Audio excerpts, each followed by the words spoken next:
Bonjour à tous.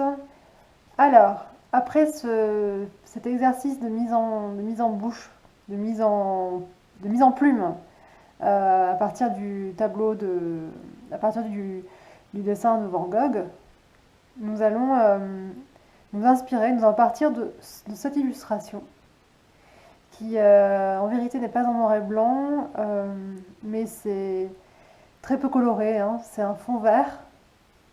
Euh, les deux fillettes sont en robe blanche avec juste leur peau qui est colorée.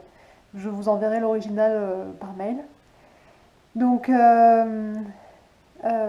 verrez mieux sur l'original, mais à quel point les herbes sont travaillées avec des fines hachures et aussi des endroits où il y a des feuillages qui sont davantage dessinés.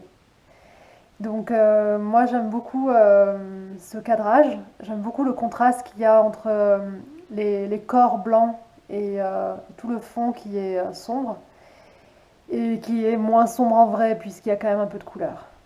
Donc on va partir de là et je vous invite à transformer ces fillettes. Pourquoi ne pas leur donner la coupe de cheveux de votre fille, de votre petite fille ou de quelqu'un que vous aimez ou de vous-même quand vous étiez enfant. Vous pouvez aussi transformer la fillette en femme et aussi vous n'êtes pas obligé de faire les deux. Moi, je vais m'occuper surtout uniquement de la liseuse. Je trouve qu'en plus ça fait écho à ce qu'on déplore en ce moment sur la situation des librairies fermées et considérées comme un commerce non essentiel. Ça me fait écho à ça. Et là, je me suis entraînée sur un papier brouillon. Et donc, c'est un personnage que je dois travailler en ce moment pour un projet de bande dessinée. Ensemble, nous allons voir comment construire un personnage assis. On voit là un petit peu des étapes. Comment mettre un visage de trois quarts qui regarde vers le bas. Et tranquillement, hein, on va bâtir ça au crayon à papier. Et après, le but, ce sera de faire un beau travail d'ensemble avec le feuillage hachuré, et, un contraste entre le clair et le sombre. Je vous montre mon installation. J'ai le modèle qui est là bien vertical. Et mon plan de travail.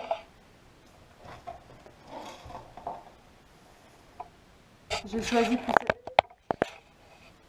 mon plan de travail. J'ai choisi pour cet exercice une feuille Canson 300 grammes, euh, très légèrement texturée. En vérité, c'est une chute. J'ai tout un stock de chutes de papier et je pense que ça fera très bien l'affaire. Donc,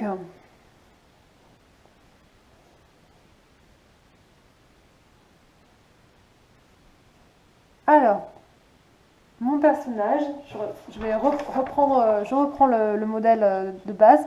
Donc, mon personnage est encerclé de verdure. Elle est vraiment perdue dans la verdure. Donc, c'est très important comment je la place. Donc, je vais la, je vais la placer de manière assez. Bon, j'ai envie de la placer ici, grosso modo. Comme ça, voilà, c'est pas pile poil c'est pas tout à fait pile poil au centre. Euh, et il y a suffisamment de place tout autour. Euh, on va commencer par tracer un, un ovale, un ovale un peu plus grand. Voilà, un ovale sur une boule. Cette boule est presque aussi grosse, quasiment aussi grosse que que la tête. Et seront importants à placer épaules et axe des jambes. Donc, un premier rond ovale, un ovale plus étiré, posé sur une boule aussi grosse que la tête. J'ai mon épaule qui est plus ou moins ici, écartée de la tête. Et j'ai là les axes des jambes, une qui part comme ça et une autre comme ça. Cette jambe est plus haute et plus haute que cette partie-là du corps, d'à peu près 2 cm de plus. Donc mon pied arrive ici. Il y a la tête, le torse, l'axe central du torse, l'axe central de la tête. Elle est légèrement de 3/4. La main qui tient le livre est plus ou moins là. Et les axes du bras, quasiment à la verticale, et ça remonte. Le livre, c'est d'abord un grand carré noir de biais qui sort de la jeune femme et qui là se repose en son bassin entre les jambes. Bien important de regarder la direction des axes, leur inclinaison par rapport à un angle droit. Le livre ici, il est ouvert, comme ça.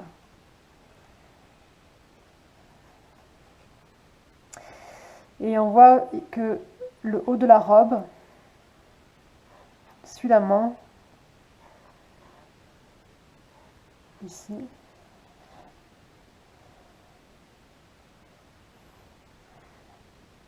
Alors c'est pas forcément le meilleur repère, hein, puisque si vous avez mal placé la main, ça vous aidera pas.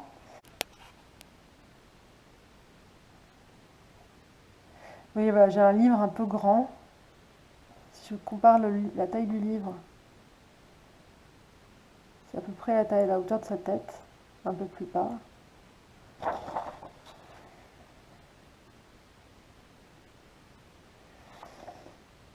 Et moi j'ai fait un livre plus grand que la tête. Donc voilà, ça va un peu vite.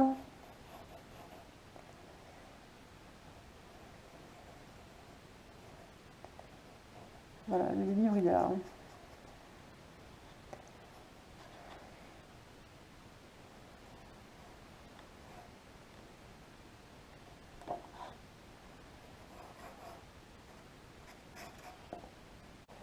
Alors, pour faire un visage de 3/4 vers le bas, je vous rappelle les bases.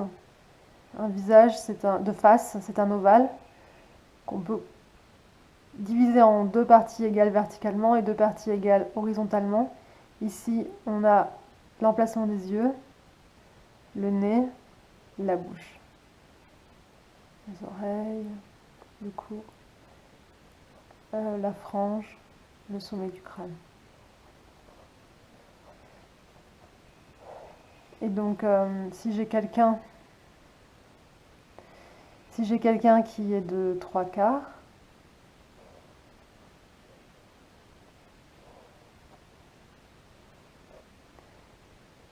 l'axe central et qui regarde vers la gauche, l'axe central est là, l'axe horizontal, le nez qui part vers la gauche, la bouche, oreille, frange, sommet du crâne, le cou. Et quelqu'un qui regarde vers le bas, donc je sais que c'est beaucoup plus compliqué, beaucoup plus délicat à faire que ça en a l'air, je le sais. Mais je vous assure que cette base-là est méga importante pour y parvenir. Donc vous pouvez tracer un ovale. De toute façon, les ovales là que je fais, les ovales ou les ronds, ils sont tout le temps modifiés ensuite. On le voit ici, sa mâchoire est venue rendre plus carré l'ovale, ici aussi. Et ici, vous avez vu, j'ai fait un ovale, mais j'ai fait un rond, un ovale sur un rond et sur un cercle. Le cercle, c'est le cerveau, c'est la boîte crânienne. C'est la boîte crânienne qu'on commence à voir quand la personne se tourne. Donc au début, on fait un genre d'ovale. Et ici, elle va être de 3/4, elle va regarder vers le bas. Donc on a sur notre axe vertical. Et elle baisse la tête, donc les yeux sont plus bas. Donc la ligne horizontale, elle est plus basse. On voit davantage de crâne. Elle, elle a les yeux baissés parce qu'elle lit. Le nez, la bouche. Et là, c'est un peu difficile à expliquer ici. Je pense qu'il faut que vous prenez en photo votre conjoint, votre enfant dans cette position-là et regardez, essayez de voir la direction de l'axe, euh, la, la dimension bouche-menton.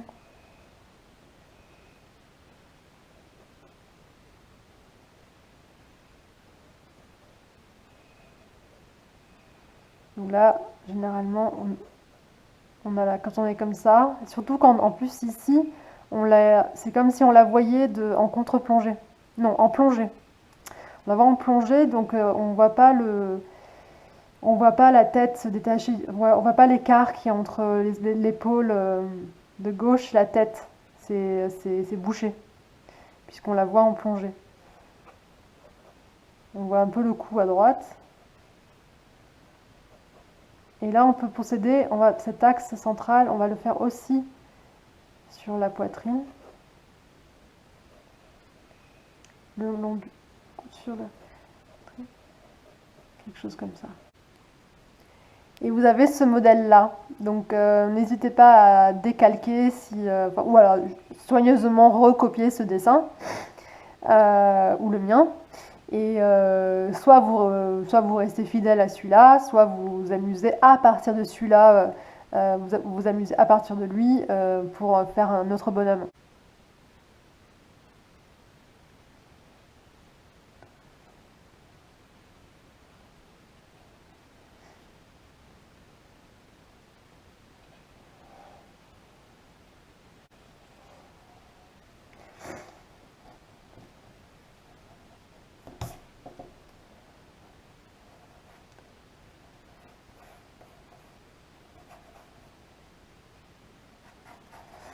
Là, il faut imaginer la robe qui passe par-dessus une jambe, une deuxième jambe.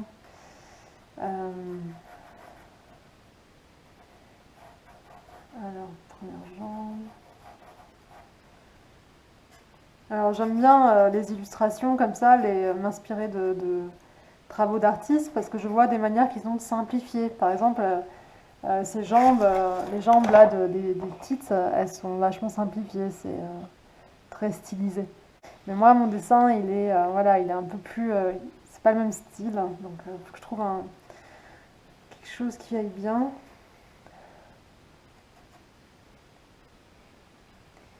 Et donc au début, je vais faire quelque chose de très simple parce que tout à l'heure, quand je me suis entraînée, j'ai un peu galéré sur les pieds. Donc je me suis rendu compte que de commencer par des formes très simples, ça m'aidait. Voilà, j'ai remarqué que sur le modèle d'origine, ses pieds sont vraiment posés à la verticale. Et après, au sein de ces formes simples, je vais essayer de mettre un peu de réalisme anatomique, puisque mon dessin n'est pas aussi... Il est stylisé, je sais bien qu'il est stylisé, mais pas autant que celui-là. J'aimerais bien la faire pieds nus.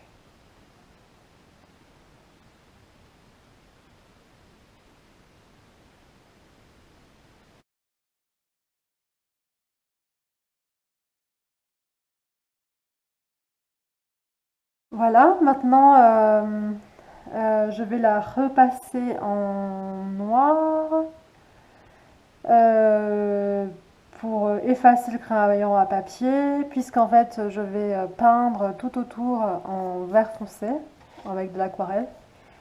Et si je peins par-dessus le crayon à papier, je pourrais plus gommer. Donc je vais la repasser en noir. J'ai choisi de ne pas tout repasser avec ma plume, euh, puisque je compléterai le dessin de sa forme, de la forme de la femme, à l'aide du blanc que je laisserai de par l'aquarelle. Et je me suis rendu compte que voilà, sur le dessin d'origine, il n'y a pas de contour partout. Et, il y en a presque pas. Voilà, il y en a quoi? Il y en a sur la main, donc c'est pour aider à différencier les doigts les uns des autres. Et ici, au niveau du poignet et du bras. Moi, j'ai quand même, voilà, j'ai un peu plus cerné pour pouvoir m'y retrouver quand j'aurai tout gommé. Et en même temps, ben voilà, je vais essayer de compléter ces zones ici, là, euh, ben, sans la plume. J'ai fait exprès d'utiliser ma plume premier prix comptée.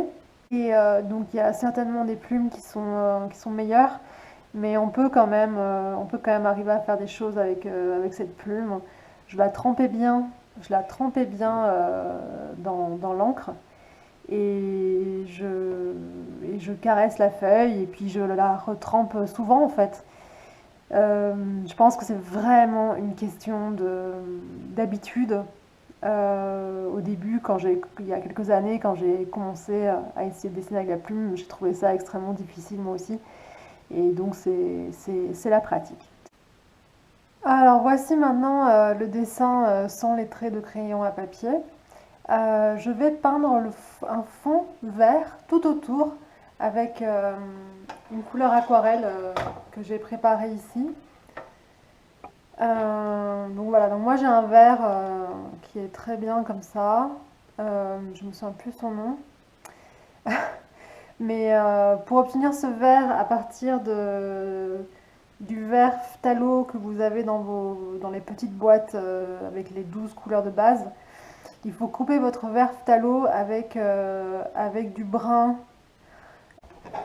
Essayez de fabriquer un vert qui vous plaît, d'accord?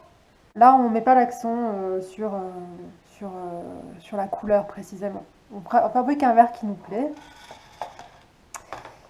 et on va peindre tout autour du personnage en faisant attention à redessiner sa robe. Je vais commencer par la robe. Donc il y a la fesse, la robe. Je pars du personnage. Je vais remonter le long du bras. Ça serait peut-être plus judicieux de prendre un pinceau fin pour faire cela.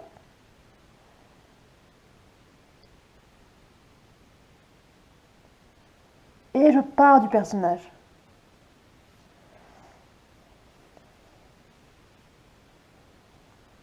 Donc là, mon choix d'avoir pris du papier aquarelle, en fait, je me rends compte que il se justifie totalement. Non mais ouais, vous n'êtes pas obligé de prendre du 300 grammes, hein, mais prenez un papier quand même qui boit suffisamment l'eau, quoi. Genre un minimum 180 grammes. C'est important d'avoir fabriqué beaucoup de verre à l'avance, parce qu'on va essayer de travailler vite et bien. Bon, on part toujours du personnage.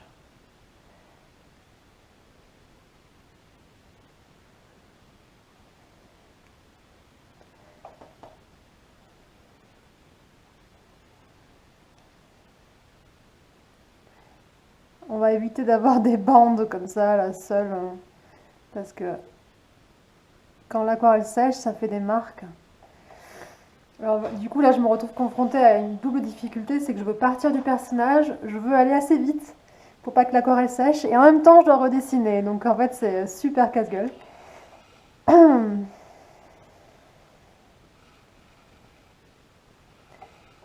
Donc, hop, faites attention à votre main. Je distingue encore un peu le crayon à papier dessous, donc ça m'aide à redessiner son visage, sa manche, voilà. Ici, il y avait un petit bout de pouce qui tient le livre ouvert. Voilà, n'hésitez pas à prendre un pinceau fin pour faire les contours. Mais très rapidement, vous partez de la forme vers l'extérieur.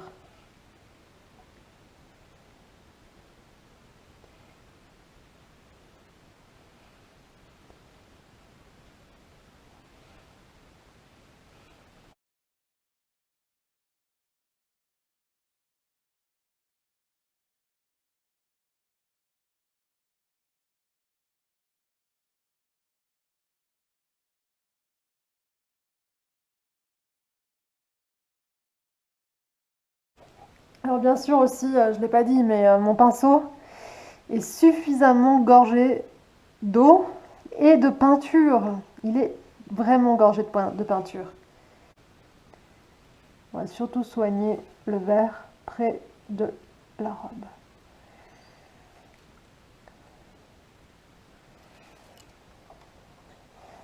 Il faut aller assez vite parce que lorsque ça sèche, ça peut faire des démarcations entre certaines zones. Alors, maintenant, la partie qui nous intéresse le plus par rapport à notre travail de l'encre et des hachures, ça va donc être le traité des herbes. Alors, ce n'est pas si évident. Je vous conseille de préparer 2 carrés de couleurs pour vous entraîner. Vous pouvez aussi vous entraîner sur un autre papier comme ça, au crayon de couleur ou au crayon à papier. Ensuite à la plume.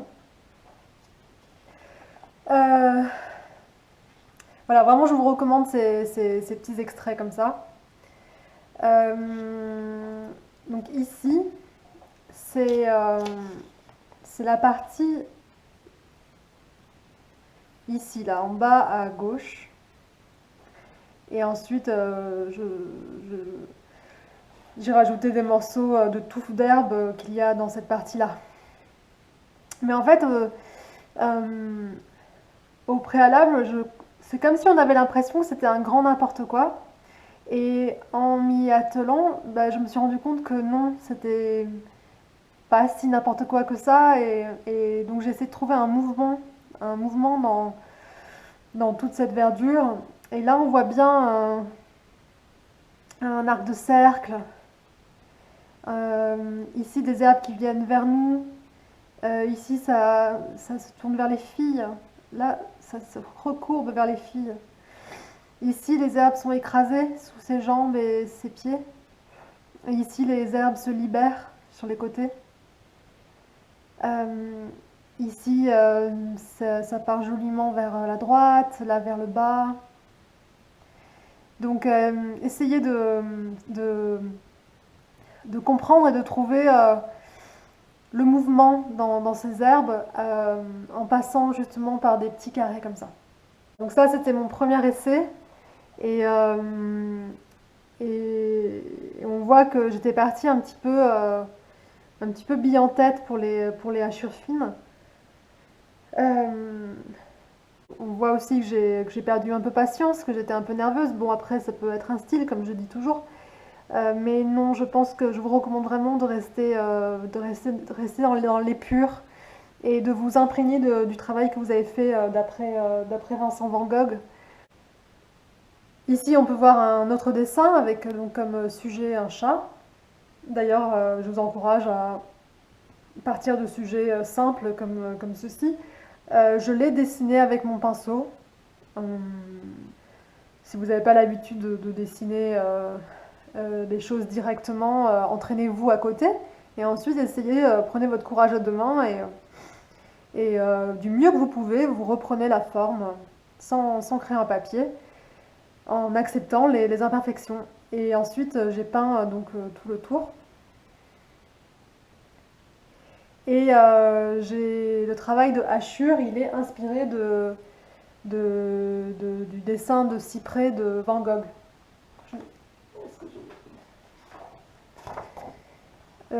J'ai plus ou moins pris cette partie-là, puis j'ai rajouté un petit peu de mouvement là. Donc voilà, je me suis amusée à encercler mon chat de signes graphiques retrouvés dans ce dessin de Van Gogh. Et donc il y a la plume fine et ensuite il y a un petit peu de marquage noir à l'aide enfin plus épais à l'aide du pinceau de mon super Daler Rowney. Et là j'ai voulu rentrer un peu dans le détail parce que je voyais bien que ici il y a plein de petites fioritures qui se trouvent derrière les hachures. Et c'est devenu vite n'importe quoi, c'est devenu vite un peu cracra. Euh, Voilà, donc là, en fait, Van Gogh, ses marquages sont pas de la même noirceur et moi, j'ai pas eu envie enfin, j'ai pas le temps de faire l'étape gris clair, donc c'est de l'encre diluée dans de l'eau. Du coup, ça faisait vite, je trouve que ça fait vite cracra. C'est toujours rattrapable, mais c'est une question de temps et je pense que je ne pourrais pas prendre ce temps. Du coup, rester simple. Finalement, c'est joli, hein, c'est très graphique, onirique et presque de l'art abstrait comme rendu, je trouve. Il y aura donc il y a les hachures, il y a les feuillages qui sont plus épais. Les petites fleurs blanches, je ne suis pas sûre de les faire. Vu que je veux faire un travail de hachure vif, je ne vais pas m'amuser à réserver des zones blanches. Donc, je pense que tant pis pour les fleurs. Et oui, et puis sinon, oui, je sais très bien que à la base, sur ce dessin original, ce n'est pas de l'encre de Chine qui est utilisée pour les herbes. D'ailleurs, c'est un travail qui est fait à l'ordinateur. Et si c'était fait à la main, ce serait plutôt du pastel très fin, clair, du pastel vert et du pastel très clair pour faire ressortir les, les rayons de lumière sur les herbes. Mais aujourd'hui, le sujet n'est pas le pastel. Je vais donc faire un petit essai là-dessus. Et je vais partir de cette courbe qu'il y a dans la partie en bas à gauche, cet arc de cercle. Ensuite, au niveau de son pied droit, gauche,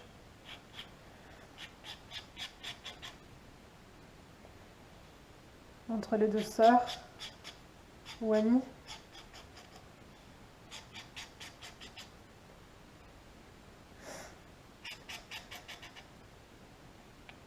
Zut, il y a eu un gros accident. Il faudra que je fasse vraiment attention sur le dessin final.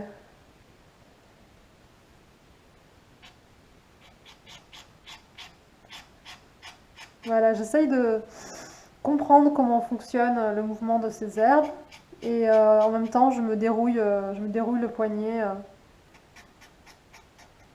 et en fait j'ai de l'encre séchée au fond du pot et qui vient donc s'agglutiner à ma plume. C'est pas bien. Voilà, essayer de voilà, dérouiller le poignet, le geste, avoir des hachures pleines de vie. Et je peux tourner ma feuille. Donc c'est un travail qui est assez long, hein, donc si vous n'avez pas le temps, ni l'envie, ni la patience, partez sur un dessin final petit. Sinon vous risquez de bâcler. Il faut se mettre dans une espèce de transe méditative pour faire ce genre de choses.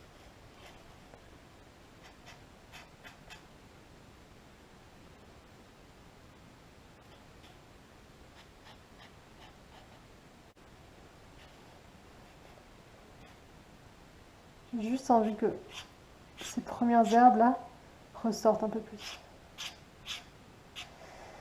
Mais bon, je veux pas non plus que ça devienne trop brouillé, donc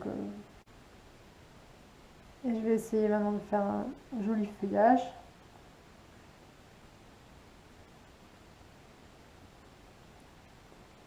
avec mon pinceau.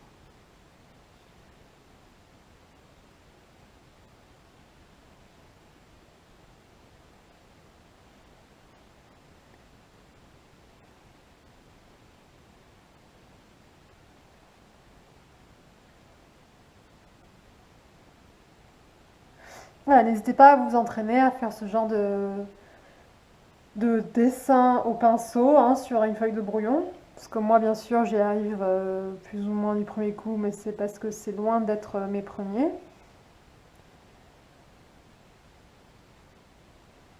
Au début, je touche à peine, et puis j'écrase un peu, plus j'avance. Je touche à peine, j'écrase, et là, je retravaille mon dessin, je redessine. Je touche à peine, je traîne, j'écrase. Je touche à peine, j'écrase, tout en galbant la feuille vers le haut.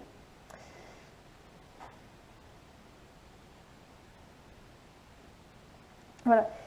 Si votre pinceau n'est pas assez fin pour faire les tiges, ben, vous prenez votre plume ou un stylo, ou encre ou un feutre noir. Hein.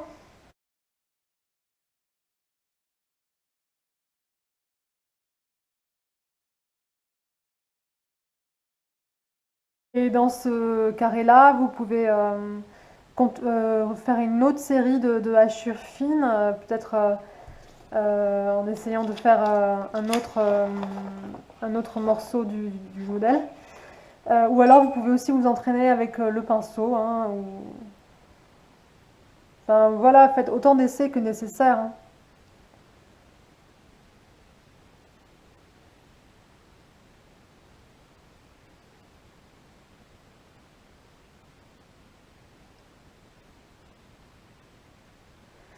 Je vais pas me servir de ça pour le dessin aujourd'hui, mais ça pourrait me servir pour plus tard.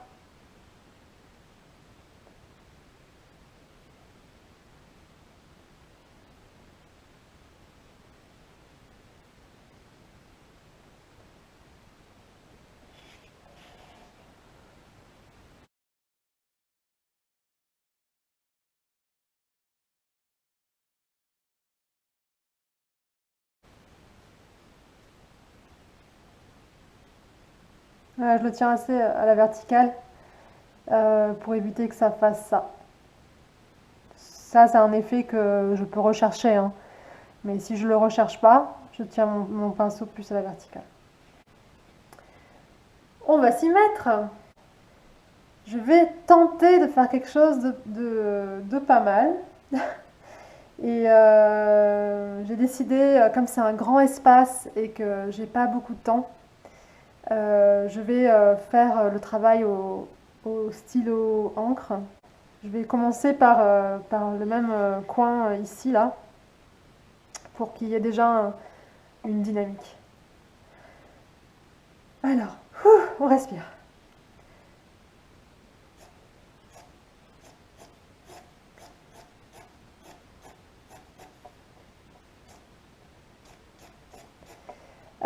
J'ai pris un 0.5, un 0.5, c'est assez gros parce que mon dessin est grand. Voilà, je veux que quand même le trait se voit. Hein. Je pense qu'avec du 0.2, ce serait trop fin pour, cette taille de dessin. Là, elle écrase les herbes, là, ici, là.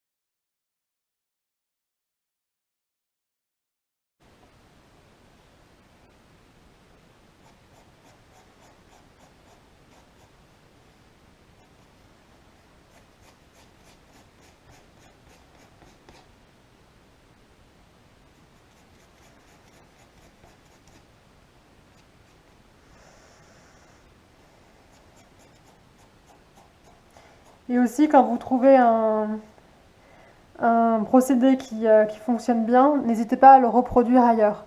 Pas partout, parce que ça risque de devenir monotone, mais quand même, quand on a autant de motifs à apporter à un dessin, autant de minutie, vous avez le droit d'utiliser des petites trouvailles, des petits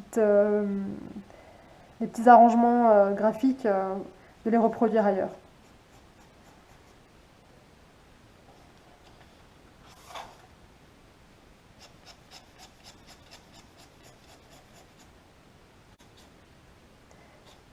Des fois, c'est vraiment comme, juste comme s'il y avait des touffes d'herbe.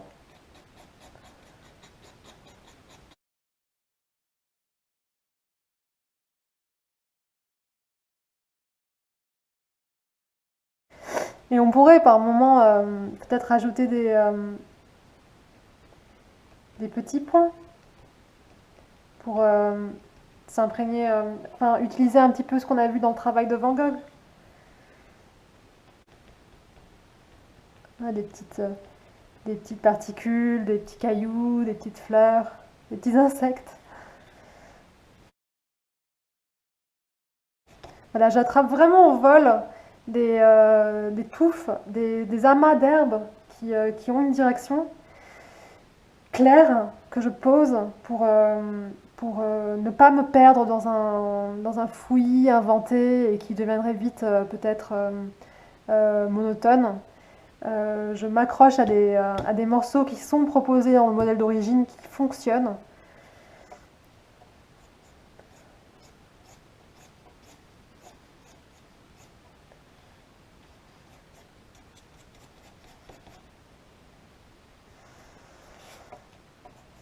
Et puis après, les trous, les espaces vides où je ne sais pas trop quoi faire, bah, j'essaye quelque chose, quoi. Je remplis, hein, tout est rempli de hachures. Et voilà, tu vois, par exemple, ça ressemble un peu à ce mouvement-là, mais c'est très différent de celui-ci et de celui-ci. Donc ça va, il y a une dynamique, il y a, il y a un contraste.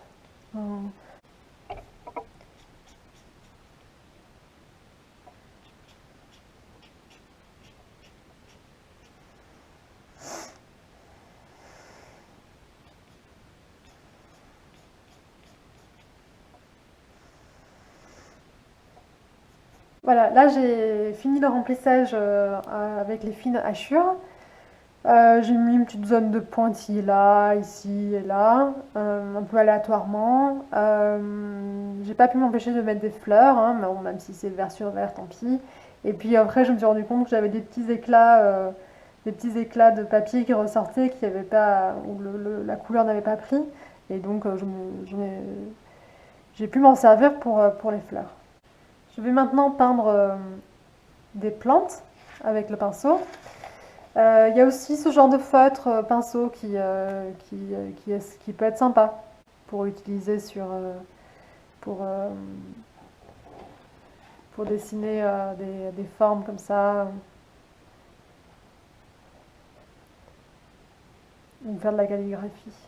Donc le petit pinceau.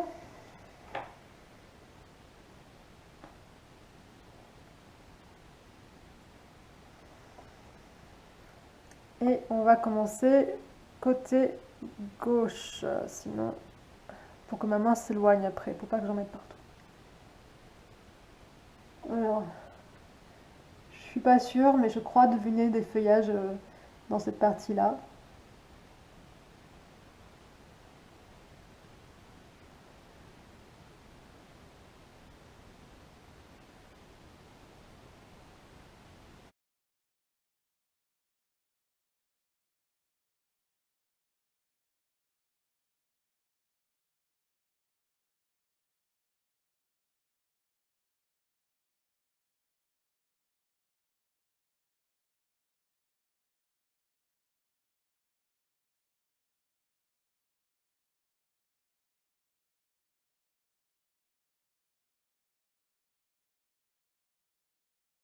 Si vous n'avez pas le matériel adéquat, bah, vous avez peut-être des feutres.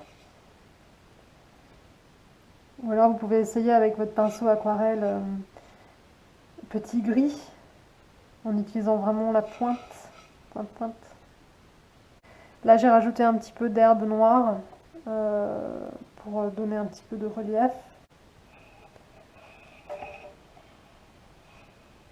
Si vous avez un peu trop d'encre au bout du pinceau, vous pouvez en retirer un peu comme ça. Ça aplanit aussi votre pinceau.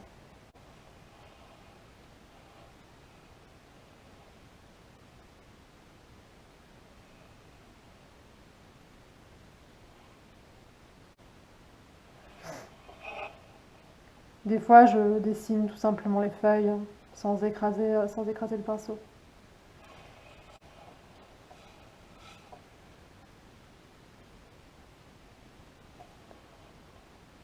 Peut-être parce que je maîtrise pas assez l'art du calligraphe.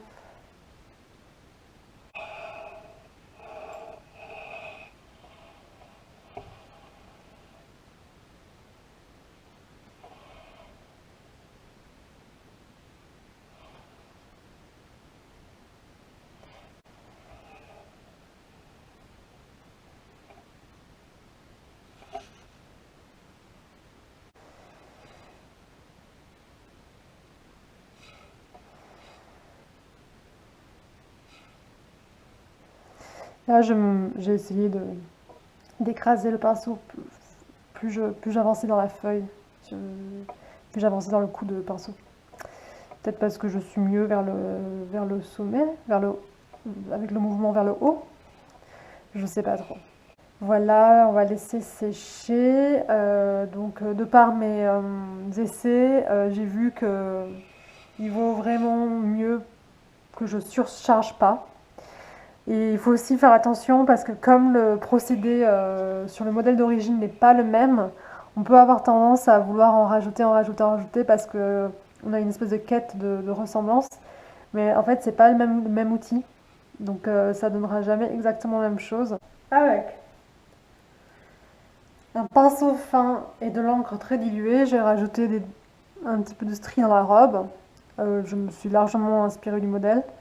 Il y avait il manquait un contour sous le bras, je l'ai fait en gris clair, sous le menton aussi, un petit peu pour les paupières.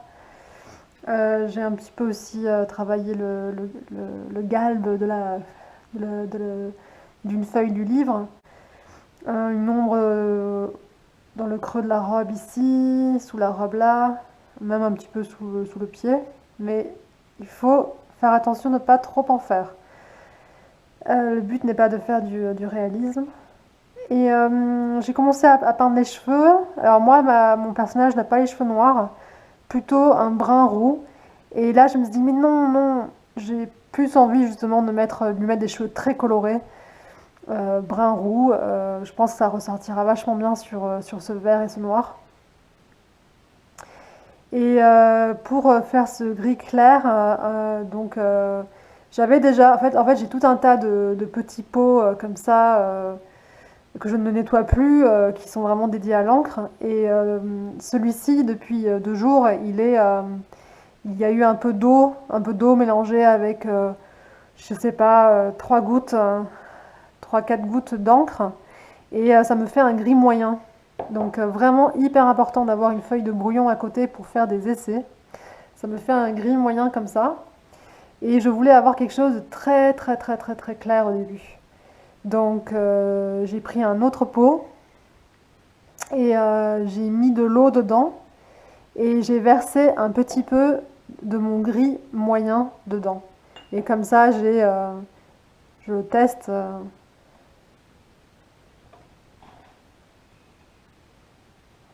Voilà, j'ai quelque chose de clair. Pour faire une couleur peau à l'aquarelle. Si vous avez un autre moyen de faire une couleur peau sympa, feutre, voyez si ça peut fonctionner sur votre dessin. J'ai besoin de jaune, j'ai besoin de magenta,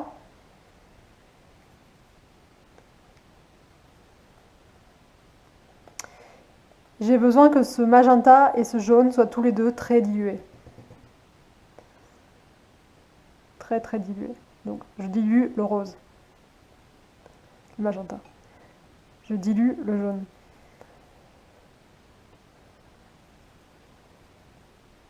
Et ce sont ces deux teintes diluées que je vais mélanger. Ça va être un peu palo là, ça c'est trop palo, il faut... J'ai rajouté un petit peu d'ocre jaune. J'ai rajouté du jaune et j'ai rajouté du magenta. Je vais prendre un petit peu de l'ocre jaune dans le jaune et mélanger avec un petit peu de rose. Je pense que c'est pas mal là. Faut que ça se voit un peu quand même.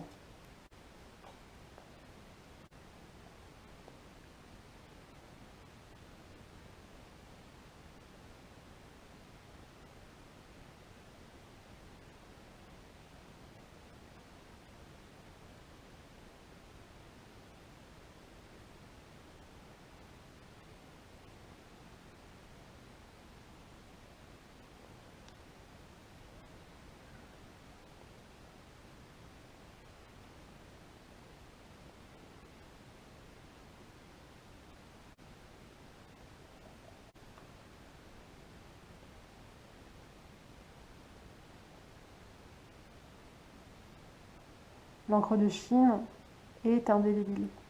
Donc, je peux passer de l'eau dessus sans problème.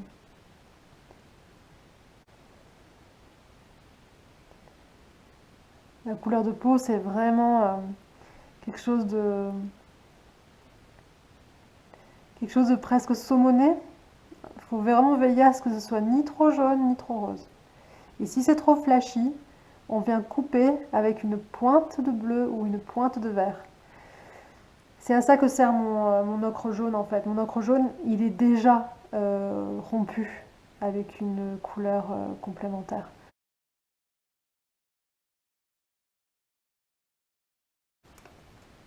Et donc ce qui est difficile avec l'aquarelle, c'est d'avoir le bon dosage eau-peinture. Pas trop d'eau, suffisamment d'eau. Tester ses couleurs sur un brouillon. Prévoir suffisamment de couleurs pour remplir les zones.